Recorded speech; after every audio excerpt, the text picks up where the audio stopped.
Hello friends, good afternoon and happy Friday to all of you. So ఇవాళ editorial రీసెంట్గా ఎక్కువగా వస్తున్న తుఫాన్లు, సైక్లోన్స్, స్టామ్స్ దీనికి సంబంధించింది. గవర్నమెంట్ వైపు నుండి ఎలా ఉండాలి, ఎలా ప్రిపేర్డ్గా ఉండాలి అనే విషయం గురించి మాట్లాడడానికి వస్తుంది. So before that let me announce this ethics, integrity and aptitude. This is for UPSC mains. New batch has started today. ఇవాళ నేను ఆల్రెడీ ఒక క్లాస్ చెప్పాను. ఆ క్లాస్ యొక్క వీడియో కూడా అప్లోడ్ చేయడం జరిగింది యూట్యూబ్లో. Whoever is considering this subject, because this subject has 250 marks in mains. So దీంట్లో theory plus answer writing practice రెండు ఉంటాయి. అండ్ ఇవాళ నుంచే బ్యాచ్ స్టార్ట్ అయింది. మీరు ఓన్లీ రికార్డెడ్ అయితే 5,000కే రావచ్చు. లైవ్ అండ్ రికార్డెడ్ కావాలంటే 8, ఇన్స్టాల్మెంట్స్లో అయితే 10. And this is valid till 31st May. Madam call చేసి, ఈ నెంబర్కి కాల్ చేసి మీరు జాయిన్ కావచ్చు. సో మంచి ఆపర్చునిటీ. నా వీడియో చూడండి, నా టీచింగ్ స్టైల్ నచ్చినట్లయితే you can join this course. And సిమిలర్గా ఆల్రెడీ చెప్పాను, మన యానివర్సరీ ఆఫర్ అనేది we've extended till 31st May. So UPSC infinity, group 1 infinity, pubad, PSIR, anthropology, sociology, RBI grade B, bank SSC infinity, ఈ 9 courses పైన కూడా we're giving flat 10% off if you are joining before 31st May. And ఈ నెంబర్కి మీరు call చేసి join అవ్వాలి. Pratyusha madam is the in charge of the offer. Let's begin today's class. Weathering storms. Weather అనే పదం ఎంత బ్యూటిఫుల్లో చూడండి. వెదర్ అంటే మీకు తెలిసిందే, ఆ రోజు వాతావరణం ఎలా ఉంది, ఏంటి, వెదర్ బాగుందా, వెదర్ బాగాలేదా. నౌన్ రూపంలో తీసుకుంటే మనకి తెలిసిన నార్మల్ మీనింగ్. వెదర్ని వెర్బ్ రూపంలో తీసుకుంటే, if you take weather as a verb రూపంలో తీసుకుంటే దీనికి రెండు మీనింగ్స్ ఉన్నాయి. ఒకటి పాజిటివ్ మీనింగ్, ఇంకోటి నెగిటివ్ మీనింగ్. నెగిటివ్ మీనింగ్ ఏంటంటే ఏదైనా తన యొక్క ఇఫ్ సంథింగ్ ఈజ్ వెదర్ అవుతుంది అంటే అర్థం ఏంటి, దాని పైన ఉన్న పొర ఊడిపోతుంది, చర్మం ఊడిపోతుంది. ఒక డ్రెస్ అనుకోండి, డ్రెస్ యొక్క పైన షైన్ అంతా పోవడం. ఏదైనా వస్తువు అనుకోండి, వస్తువు యొక్క పైన పొర అంతా ఊడిపోవడం. ఇలా ఎందుకంటే వర్షానికి, దానికి, ఎండకి, అన్నిటికి తగిలి దాని యొక్క అందాన్ని, రూపుని కోల్పోవడాన్ని వెదరింగ్ అంటాం. అది వన్ మీనింగ్. రెండో మీనింగ్ ఏంటంటే పాజిటివ్ మీనింగ్. ఒక డిఫికల్ట్ సిచ్యువేషన్ని ఫేస్ చేయడం. ఇఫ్ యు ఆర్ వెదరింగ్ ఒక డిఫికల్ట్ సిచ్యువేషన్, మీకు లైఫ్లో చాలా కష్టాలు వచ్చి, ఇప్పుడు కరోనా ఉంది, కోవిడ్ టైంలో అందరికీ ఆదాయం కోల్పోయాం, ఇంట్లో వాళ్ళని కోల్పోయి చాలా సఫర్ అవుతున్నాం. If you are able to weather this situation, weather అంటే deal with a difficult situation, face a difficult situation, అది మీనింగ్. ఇది positive meaning. Difficult situation face చేయడం అనేది ఒక మీనింగ్. వాతావరణం మీకు నార్మల్గా తెలిసిన మీనింగ్ ఒకటి. మూడవది వచ్చేసి ఒక వస్తువు తన యొక్క రూపాన్ని లేకపోతే లక్షణాన్ని అదంతా మెల్లగా కోల్పోవడం, వెదర్ అవ్వడం, క్షీణించడం. ఇక్కడ ఏ మీనింగ్ వచ్చింది మీరే గెస్ చేయండి. Positive meaning. ఎందుకు? స్టామ్స్ అనేది నెగిటివ్ కదా. స్టామీ వెదర్, స్టామ్స్ అంటే కష్టాలు, బాధలు, దాన్ని ఇండికేట్ చేస్తుంది. ఇక్కడ డైరెక్ట్గా స్టామ్స్ అని చెప్పి రాసేస్తారు. స్టామ్స్ అంటే మనకి ఈ తుఫాన్లు, సైక్లోన్స్, ఇవన్నీ వైలెంట్ వెదర్ని మనం స్టామ్ అంటాం. ఇలాంటి దాన్ని వెదర్ చేయడం అంటే డీలింగ్ విత్ దెమ్. ఇక్కడ వెదరింగ్ స్టామ్స్ అంటే అర్థం ఏంటి? Dealing with violent weather events. Violent weather ఈవెంట్స్ని డీల్ చేయడం. Weathering violent weather. రెండో వెదర్ ఏమో వాతావరణానికి సంబంధించింది, మొదటి వెదర్ ఏమో దాన్ని డీల్ చేయడం అనే మీనింగ్లో వచ్చింది. బ్యూటిఫుల్ కదా ఇంగ్లీష్. సైక్లోన్స్ ఆర్ ఇన్ఎవిటబుల్ అంటే అన్అవాయిడబుల్, మనం అవాయిడ్ చేయలేం. But communities need physical rehabilitation for recovery.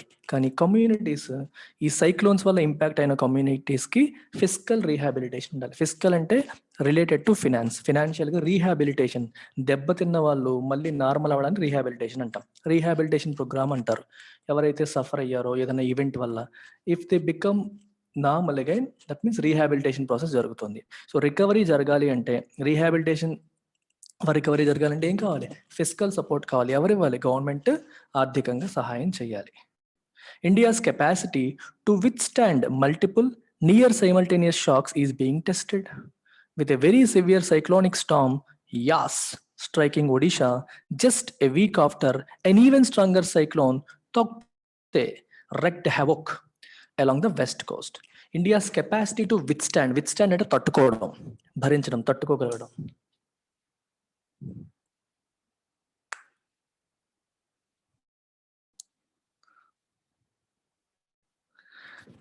India's capacity to withstand multiple near simultaneous shocks. Multiple shocks, near simultaneous. Simultaneous అంటే ఇటువైపు నుంచి ఒకటి, అటువైపు నుంచి ఒకటి. అంటే ఒకవైపు యాస వస్తుంది, ఇంకోవైపు ఏమో తౌక్తే, ఒకేసారి సైక్లోన్స్ మీద సైక్లోన్స్ వస్తున్నాయి. వీటిని తట్టుకోగలిగే capacity is being tested. That capacity is now being tested. ఎందుకంటే అటువైపు వస్తుంది, ఇటువైపు వస్తుంది, అండ్ ఇండియా ఎలా తట్టుకుంటుందో చూద్దామన్నట్టుగా ఉంది పరిస్థితి. ఇప్పుడేమో యాస్ ఏమో ఒడిశాని స్ట్రైక్ చేసింది. Just a week after even stronger cyclone Tauktae wreck havoc అంటే ఇంకా మొత్తం అల్లకల్లోలం చేసేయడం. రెక్ హ్యావోక్ అంటే అర్థం ఏంటి? రెక్ అనేది వర్బ్, హ్యావోక్ అనేది damage, create a lot of damage. అల్లకల్లోలం చేసేసింది. ఎక్కడ? అలాంగ్ ద వెస్ట్ కోస్ట్ లో అల్లకల్లోలం చేసేసింది తౌక్తే. అది జరిగిన వారానికి యాస్ ఏమో ఇప్పుడు ఒడిశాని స్ట్రైక్ చేసింది. Yaas which put up an unnerving display of tornadoes and rain, smothered the North Odisha coast as it made landfall. But the preparatory mass evacuation from habitations appears to have limited the loss of life. So దీని అర్థం ఏంటో చూడండి. As అనేది ఏంటి? ఇక్కడ తుఫాన్ పేరు. Which put up అంటే మనం ఏదైనా బోర్డు పట్టుకున్నాం అనుకోండి, to show as a sign, ఒక సైన్ లాగా చూపించడం. ఏంటి చూపించింది? అన్ అన్నర్వింగ్ డిస్ప్లే ఆఫ్ టోర్నాడోస్.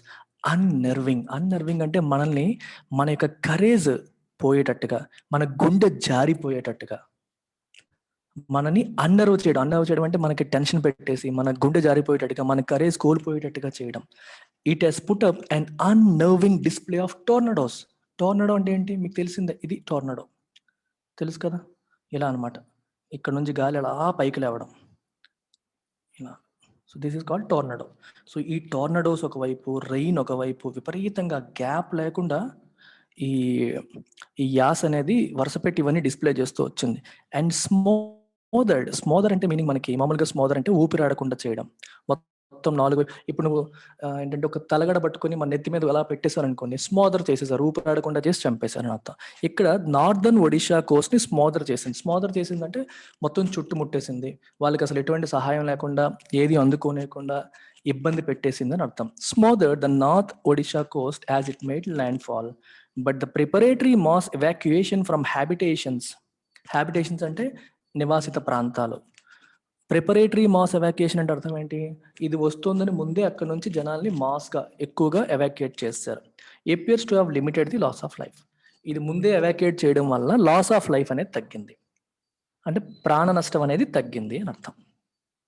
ఎట్ అయినప్పటికీ, కానీ ఎట్ అంటే but still thousands have lost houses and property. ఎంతో మంది, వేల కొద్ది ప్రజలు ఇల్లు మరియు ప్రాపర్టీని, ఆస్తుల్ని కోల్పోయారు. West Bengal and Jharkhand also bore the brunt of the weather system's force as it punched its way inland from May 26, weakening into a deep depression. West Bengal మరియు జార్ఖండ్ కూడా బోర్ ద బ్రంట్ అంటే to receive this most important or most అంటే ఏదన్నా ఒక problem, ఒక కష్టం, నష్టం వచ్చినప్పుడు దాని యొక్క మేజర్ ఇంపాక్ట్ ఎవరైతే ఫేస్ చేస్తారో వాళ్ళని బేరింగ్ ద బ్రంట్ అంటాం. ఇప్పుడు తుఫాన్ వచ్చింది అనుకోండి, తుఫాన్ రావడం వల్ల నీ ఆస్తులు కోల్పోయావు, ఇంకొకటికి కొంచెం నష్టం జరిగింది, నీకేమో మెజారిటీ నష్టం జరిగింది. అప్పుడు ఏమంటాం? I bore the brunt of తుఫాన్, దానివల్ల మేజర్ నష్టం నేనే అనుభవించాను. ఇక్కడ అంతే, వెస్ట్ బెంగాల్, జార్ఖండ్ కూడా, అంటే ఒరిస్సాతో పాటు ఈ రాష్ట్రాలు కూడా bore the brunt of weather systems force. ఈ యాస్ యొక్క, దీని యొక్క ఫోర్స్ యొక్క నష్టాన్ని భరించాయి, సఫర్ అయ్యాయి, దాని యొక్క నెగిటివ్ ఇంపాక్ట్ ని ఫేస్ చేసాయి అని అర్థం. Okay, as it punched it's way in land from May 26 నుంచి అది మెల్లగా ల్యాండ్ వైపు వస్తూ ఉంది, వీకనింగ్ ఇంటి డీప్ డిప్రెషన్. అల్టిమేట్గా ఒక డీప్ డిప్రెషన్ లాగా వీక్ అయిపోయింది. డిప్రెషన్ అంటే అర్థం ఏంటి? లో ప్రెజర్ ఏరియా కింద మారిపోవడం. లో ప్రెజర్ ఏరియా కింద మారిపోయినప్పుడు చుట్టుపక్కల గాలి అంతా అక్కడికి వస్తుంది, అక్కడ గాలి ఏమో పైకి లేస్తుంటారు. All coastal states facing the bay of Bengal have always been in the path of severe cyclones. Bay of Bengal face చేస్తున్న కోస్టల్ స్టేట్స్ అన్ని కూడా they have always been in the path of severe cyclones యొక్క పాత్లోనే ఉన్నాయి. The majority following the withdrawal of the monsoon. అది cyclones జనరల్గా ఎప్పుడు వచ్చేవి? Following the withdrawal of the monsoon అయిపోయిన తర్వాత, అంటే వర్షాకాలం ముగిసే టైంలో ఎక్కువగా సైక్లోన్స్ అనేవి వచ్చేవి.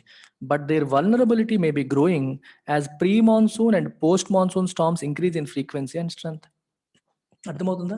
మీకు మాన్సూన్ విత్డ్రాడ్ అయ్యే టైంలో ఎక్కువగా వచ్చేవి. కానీ ఇప్పుడేమవుతుంది, ప్రీ మాన్సూన్ స్టార్మ్స్ వచ్చేస్తున్నాయి. అంటే మాన్సూన్ రాకముందు వచ్చేస్తున్నాయి, మాన్సూన్ అయిన తర్వాత వస్తున్నాయి.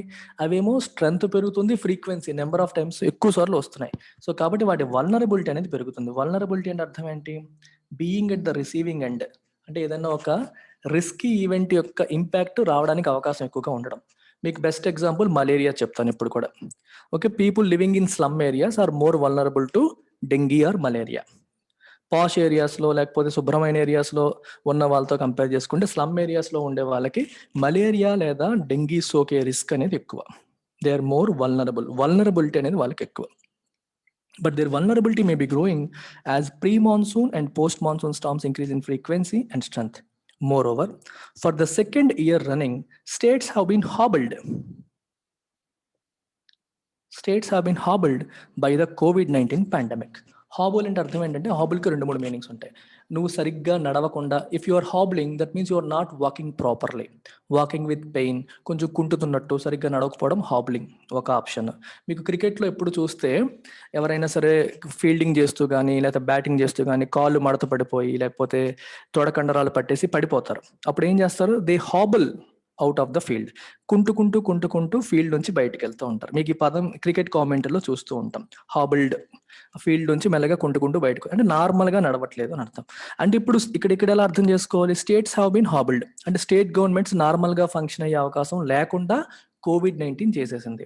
హాబుల్కి ఇంకో మీనింగ్ ఏంటంటే, గుర్రానికి కానీ దేనికని కదలకుండానికి కాళ్ళ రెండింటికి స్ట్రాప్ చేస్తారు, అంటే నువ్వు కదలకుండా ఆగిపోతావు. ఇప్పుడు ఆ మీనింగ్ కూడా తీసుకోవచ్చు. స్టేట్స్ నార్మల్గా ఫంక్షన్ చేయనీయకుండా ఈ COVID-19 ఆపేస్తుంది, హాబుల్ చేసేసింది, నడవనీయకుండా చేసింది, నడిచిన కుంటేలాగా చేసేసింది, నార్మల్గా ఫంక్షన్ అవ్వకుండా చేస్తుంది అని అర్థం.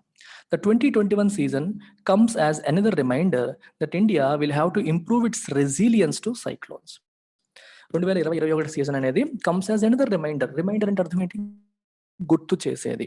ఇది నేను చాలాసార్లు చెప్పాను. 2 పదాలు గుర్తుపెట్టుకోండి. Remember these 2 words. ఒకటి రిమెంబర్, రెండవది remind. I'm reminding you again to remember these 2 words, remember and remind. Sentence మళ్ళీ వినండి. I'm reminding you again to remember these 2 words, remember and remind. Remember అంటే గుర్తు చేసుకోవడం, రిమైండ్ అంటే గుర్తు చేయడం. ఐ ఆమ్ రిమైండింగ్ యూ, మీకు నేను గుర్తు చేస్తున్నాను. ఏమని? టు రిమెంబర్, గుర్తు చేసుకోమని. వేటిని? రిమెంబర్, రిమైండ్ అనే 2 పదాలని. రిమెంబర్ అంటే గుర్తు చేసుకోవడం, రిమైండ్ అంటే గుర్తు చేయడం, రిమైండర్ అంటే గుర్తు చేసేది. I hope it's clear. అప్పుడప్పుడు ఇలా వస్తూ ఉంటాయి కామెడీగా, రాసుకోండి. Okay, another reminder that India will have to improve its resilience to cyclones. Resilience అంటే అర్థం ఏంటి? ఒక దెబ్బ తగిలినప్పుడు దాని నుంచి తేరుకోగలిగే కెపాసిటీని మనం రెసిలియన్స్ అంటాం. Okay, the ability to stand again after getting beaten. దెబ్బ తిన్నాక తిరిగి లేవగలిగే ఎబిలిటీని మనం ఏమంటాం? Resilience. Will have to improve its resilience to cyclones. Fine. So India cyclones వస్తూనే మీకు ఉంటాయి, దాన్ని తట్టుకొని నిలవగలిగే కెపాసిటీ మీకు ఉండాలి. అది మీరు బిల్డ్ చేసుకున్నారా లేదా అని ఒక రిమైండర్ లాగా 2021 సీజన్ మళ్ళీ వచ్చింది. Governments are no doubt more sensitive to loss of life today and are raising the capacity of the disaster response forces. But much work needs to be done when it comes to protecting assets and creating fiscal instruments to help people rebuild their lives. గవర్నమెంట్కి ఇప్పుడు technology బాగా వాడడం అలవాటైంది. Disaster response team అనేది build చేశారు. So mass evacuation చేస్తున్నారు, ముందే predict చేయగలుగుతున్నారు, ఫోర్కాస్ట్ చేయగలుగుతున్నారు, ఏ టైంకి వస్తుంది, ఎంత వేగంతో వస్తుందో తెలుస్తుంది. సో ప్రజలందరినీ ఎవాక్యుయేట్ చేసి ప్రాణాలను అయితే కాపాడగలుగుతున్నారు. కానీ what about protecting assets and creating fiscal instruments? Assets అంటే ఆస్తులను ఎలా కాపాడతాం, ఇళ్ళని ఎలా కాపాడతాం, ప్రాపర్టీస్ని ఎలా కాపాడతాం? ఒకటి. రెండోది creating fiscal instruments to help people rebuild there lifes. ఇప్పుడు నాకున్న ఆస్తి అంతా నేను ఈ తుఫాన్లో కోల్పోయాను అనుకో, నేను మళ్ళీ దాని నుంచి ఎలా తేరుకుంటాను? నా ఆస్తికి ఇన్సూరెన్స్ లేదు. అందుకే ఇక్కడ రాశారు creating fiscal instruments. Probably mass insurance, social insurance ఎలా క్రియేట్ చేస్తాం? ప్రజలందరి యొక్క ఆస్తిని కాపాడేలాగా ఇన్సూరెన్స్ అనేది ఎలా క్రియేట్ చేస్తాం, ఇలాంటి వాటి గురించి ఆలోచించాలి. అంటే ఒకవేళ తుఫాన్లో నీ ఆస్తిని కోల్పోతే నీకు గవర్నమెంటే డబ్బులు ఇచ్చేలాగా ఎలా చేయాలి, గవర్నమెంటే మొత్తం ఇవ్వాలంటే పాసిబుల్ కాదు కదా. అందుకని దీని ఒక ఇన్సూరెన్స్ ప్రొడక్ట్ లాగా, అంటే ప్రీమియం కట్టేలాగా, గవర్నమెంట్ ప్రీమియం కట్టొచ్చు, లేదా ప్రజలు కూడా కొంచెం ప్రీమియం కట్టొచ్చు. అది ఇన్సూరెన్స్ కంపెనీస్కి ఇస్తే ప్రాబబ్లీ వాళ్ళు పే చేయగలుగుతారు, వాళ్ళకైనా నష్టం కస్తారని మీరు అనుకుంటారు. మొత్తం రాష్ట్రంలో ఉన్న వాళ్ళందరూ ప్రీమియం కట్టారు అనుకోండి, అందరికీ ఒకేసారి రావుగా తుఫాన్లు. సో ప్రీమియం అమౌంట్ ఎక్కువే ఉంటుంది, ఇన్సూరెన్స్ వాళ్ళకి ఎప్పుడు నష్టం రాదు. While the full extent of displacement and losses from Cyclone Yas is yet unknown, past experience points to a growing threat to overall well-being from such catastrophes. Catastrophe అంటే అర్థం ఏంటి? ఒక పెద్ద డిజాస్టర్, హ్యూజ్ డిజాస్టర్ అని మనం catastrophe అంటాం. While the full extent of displacement and losses from Cyclone Yas is yet unknown. ఎంతమంది ప్రజలు డిస్ప్లేస్ అయ్యారు ఆ ప్రాంతం నుంచి వేరే ప్రాంతానికి, సైక్లోన్ నుంచి ఎంత లాసెస్, ఎన్ని లాసెస్ వస్తున్నాయి అనే విషయం ఈజ్ యెట్ అన్నోన్, మనకి పూర్తిగా తెలియదు ఇంకా. అయితే పాస్ట్ ఎక్స్పీరియన్స్, గత అనుభవాలు మనకి ఏం చెప్తున్నాయి? Points to a growing threat to overall well being from such catastrophes. Catastrophe అంటే an event causing great disaster, ఎక్కువ డిజాస్టర్ని, డ్యామేజ్ని కాజ్ చేసే ఈవెంట్ని కెటాస్ట్రఫీ అంటాం. ఇట్స్ లైక్ ఎ డిజాస్టర్ అనమాట. ఈ కెటాస్ట్రఫీస్ వల్ల థ్రెట్ అనేది ఓవరాల్ వెల్ బీయింగ్ అంటే ప్రాణం అనే కాదు, క్వాలిటీ ఆఫ్ లైఫ్ కూడా. నువ్వు బతికుండొచ్చు కానీ నీ ఆస్తి అంతా పోయింది, నీ క్వాలిటీ ఆఫ్ లైఫ్ మారిపోతుంది. ఓవరాల్ వెల్ బీయింగ్కి దీని నుంచి థ్రెట్ అనేది రోజు రోజుకి పెరుగుతుంది అనేది మనకి గత అనుభవాలు చెప్తున్నాయి. The World Meteorological Organization in its State of the Global Climate report described cyclone Amphan that hit Bengal in May last year as the costliest cyclone on record for the northern Indian Ocean, with economic losses to India of the order of $14 billion. అర్థమైంది? The World Meteorological Organization in its State of the Global Climate 2020 report, Global Climate 2020 report ఇచ్చింది. ఆ రిపోర్ట్లో ఏం చెప్పిందంటే, cyclone యాంఫన్, గత సంవత్సరం మేలో బెంగాల్ని hit చేసిన సైక్లోన్ యాంఫన్ అనేది costliest cyclone on record for the northern Indian ocean. మన హిందూ మహాసముద్రం యొక్క ఉత్తర హిందూ మహాసముద్రం ప్రాంతంలో ఇప్పటి వరకు వచ్చిన సైక్లోన్స్ అన్నిటిలోకి కాస్ట్లియస్ట్, అంటే in terms of economic losses, ఆర్థికపరమైన నష్టం కలిగించడంలో అన్నిటికంటే కాస్ట్లియస్ట్ యాంఫన్ అని చెప్తుంది. $14 బిలియన్ నష్టం దానివల్ల వచ్చింది. In human terms the extreme event displaced 2.4 million people. 24 లక్షల మందిని డిస్ప్లేస్ చేసింది. అంటే ఒక ప్లేస్లో ఉన్న వాళ్ళని వాళ్ళ ఇంట్లో ఉండనీయకుండా ఊరు మారేలా చేసింది. వాట్ స్టుడ్ అవుట్ అంటే what attracted attention. If someone stands out అంటే అందరి అటెన్షన్ ని వాళ్ళు అట్రాక్ట్ చేశారని. What stood out in it's after math అంటే ఏదైనా ఒక సిగ్నిఫికెంట్ ఈవెంట్ అయిన తరువాత పరిస్థితులు, అంటే యాంఫన్ వచ్చి పోయిన తరువాతి పరిస్థితుల్లో ఏది మన అటెన్షన్ అట్రాక్ట్ చేసింది అంటే was corruption in the distribution of relief, putting west Bengal chief minister Mamata Banerjee in a spot. $14 billion నష్టం కలిగితే ఇంత నష్టమైన తుఫాన్ తర్వాత ఏది మీడియా అటెన్షన్ పొందింది అంటే తర్వాత కరప్షన్ అంట. చూడండి మన కర్మ ఎలా ఉందో. రిలీఫ్ చేశారు, ప్రజల్ని కాపాడారు అనేది కాదు, కరప్షన్ అనేది మీడియా అటెన్షన్ ని పొందింది. What stood out in it's after math అంటే ఆ ఇన్సిడెంట్ అయిన తరువాత తదనంతర పరిణామాలు అని అర్థం. రిలీఫ్ డిస్ట్రిబ్యూషన్ లో జరిగిన corruption, putting Mamata Banerjee in a spot. Put someone in a spot అంటే put them in a difficult situation. In a spot అంటే ఇన్ ఏ డిఫికల్ట్ సిచ్యువేషన్. మరి సమాధానం చెప్పలేక ఆవిడని ఇబ్బంది పడే పరిస్థితిలోకి పెట్టేసింది వీళ్ళందరూ కరప్షన్ చేయడం వల్ల. The Amphan experience should convince chief ministers that they must ensure people against losses from catastrophes using a system of documentation that makes relief and rehabilitation funds non-discretionary. Beautiful sentence. Discretionary అంటే అర్థం ఏంటి? You have a freedom, you have a choice to decide what to do.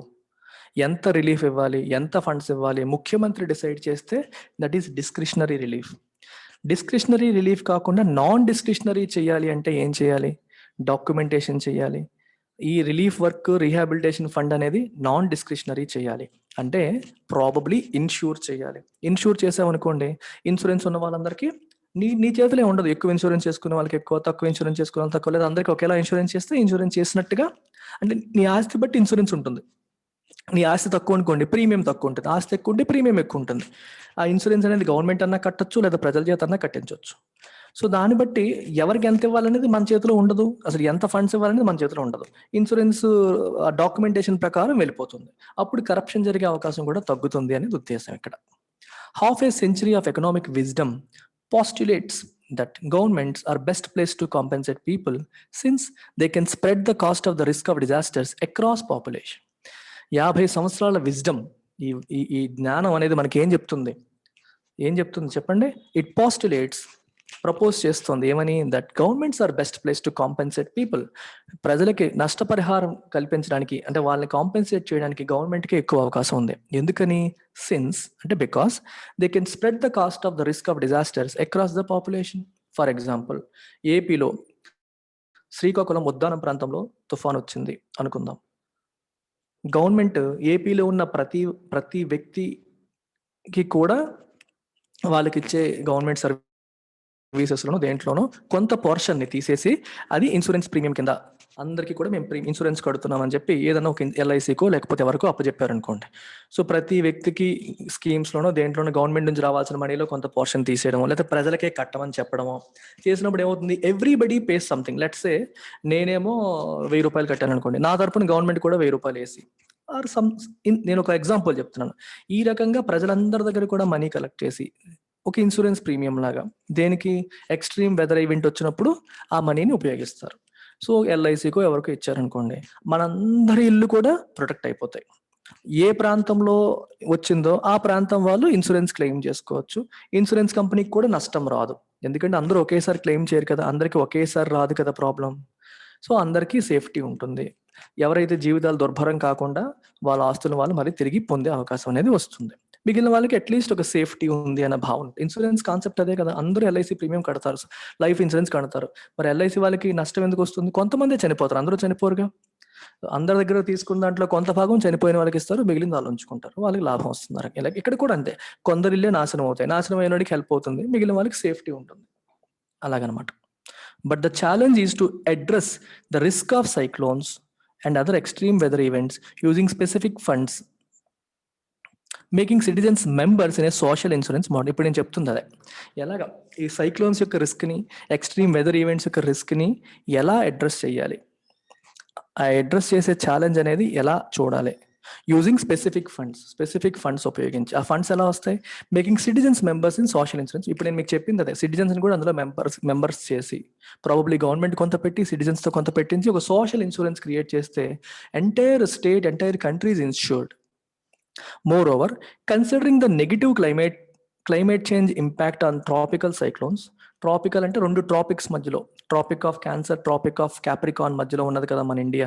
ఇక్కడ వచ్చే cyclones tropical cyclones అని చెప్పి అంటాం. ఈ tropical cyclones మీద నెగిటివ్ క్లైమేట్ చేంజ్ ఇంపాక్ట్ అనేది ఉంది. కాబట్టి rebuilding should use green build back better approach. So ఈ నష్టం నుంచి మనం రీబిల్డ్ అయ్యేటప్పుడు గ్రీన్ మోడల్, అంటే క్లైమేట్కి హాని కలగకుండా, ఇప్పుడు మళ్ళీ క్లైమేట్కి హాని చేసే పనులు చేయకూడదు ఎప్పుడైనా తుఫాన్ వల్ల నష్టం వస్తే. గ్రీన్ అంటే ఎన్వైరన్మెంట్ ఫ్రెండ్లీ అని, బిల్డ్ బ్యాక్ బెటర్, మళ్ళీ బిల్డ్ అవ్వాలి, బెటర్గా, హాని కలిగించకుండా అవ్వాలి అనే అప్రోచ్ని ఫాలో అవ్వాలి. Cyclones will otherwise take the shine of economic progress. ఆ వెలుగుని తీసేస్తాయి. షైన్ అంటే ఏంటి? ఒక షైన్ చూడండి, వెలుగు అంటాం చూడండి. ఎకనామిక్ ప్రోగ్రెస్ వల్ల వచ్చే బెనిఫిట్స్ని కొంతవరకు ఇవి స్పాయిల్ చేస్తాయి. ఒకవైపు గ్రో అవుతున్నాం అనుకుంటాం, ఇంకోవైపు ఇవి వచ్చి మొత్తం పాడు చేస్తూ ఉంటాయి. టేక్ ద షైన్ ఆఫ్ అంటే స్పాయిల్ సంథింగ్ అని అర్థం. అంతా పాజిటివ్ ఉన్నప్పుడు కొంత ఇది స్పాయిల్ చేయడం, డ్యామేజ్ చేయడం అనే మీనింగ్ మీకు వస్తుంది. రైట్. ఇంగ్లీష్ చాలామంది, మళ్ళీ చెప్తున్నాను, ఇంగ్లీష్ ఇంప్రూవ్ చేసుకోవాలి అనుకుంటే మీరు నా ఇంగ్లీష్ ఇన్ఫినిటీ కోర్స్లో జాయిన్ అవ్వండి. ఆలోచిస్తూ కూర్చోకండి. ఇంగ్లీష్ ఇన్ఫినిటీ కోర్స్లో మీరు జాయిన్ అయితే నేను నెంబర్ ఇస్తాను, Bharati madam number. Bharati madam is the in charge of English infinity. మీలో బ్యాంక్ ఎగ్జామ్స్ ప్రిపేర్ అవుతున్న వాళ్ళు, ఎస్ఎస్సి సీజీఎల్ ప్రిపేర్ అవుతున్న వాళ్ళు, యూపీఎస్సీ ఆస్పిరెంట్స్ అందరూ కూడా దిస్ ఇంగ్లీష్ కోర్స్లో మీరు జాయిన్ అయితే నీట్గా ప్రతిరోజు కూడా గ్రామర్ నేర్చుకుంటారు, నా దగ్గర వొకాబులరీ నేర్చుకుంటారు. నైట్ 7 PM క్లాస్ ఉంటుంది, 7 to 8 PM క్లాస్ ఉంటుంది. ఈ నెంబర్కి కాల్ చేయండి. ఫీజు వివరాలని మేడం చెప్తారు. ఫీజు కూడా నాకు తెలిసి ఇది రికార్డెడ్ మోడ్లో ఓన్లీ 2500, లైవ్ కావాలంటే 3000 అనుకుంటాను. ఒకసారి మేడం కాల్ చేయండి, డీటెయిల్స్ తీసుకోండి. Don't miss this. బాయ్.